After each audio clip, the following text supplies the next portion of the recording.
सर्वप्रथम सर्वांना श्री स्वामी समर्थ. तर या अगोदरच्या पहिल्या भागामध्ये आपण पाहिलेलं आहे की इथपर्यंत.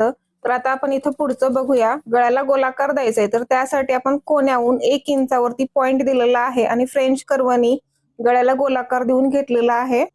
तर आता आपल्याला कमरेच्या डाचाची रुंदी काढायचं आहे. तर त्यासाठी शोल्डरचं सेंटर घेतलं आणि कोण्यापासून सेंटर पर्यंत मोजलं, 4.25 इंच आलं.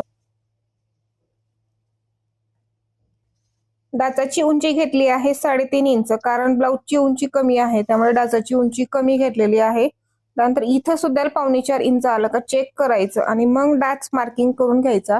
डाचाच्या दोन्ही साईडने आपल्याला अर्धा इंचावरती पॉइंट देऊन घ्यायचा आहे. दोन्ही साईडचे मिळून 1 इंच. तर डाचाला आपल्याला 1 इंचाची शिलाई देऊन घ्यायची असते. एका साईडच्या आणि दुसऱ्या साईडच्या पण डाचाला 1 इंचाची शिलाई, असं म्हणून दोन्ही साईडच्या डाचाला 2 इंचाची शिलाई देऊन घ्यायची. तर इथं आपला पाठीमागलचा भाग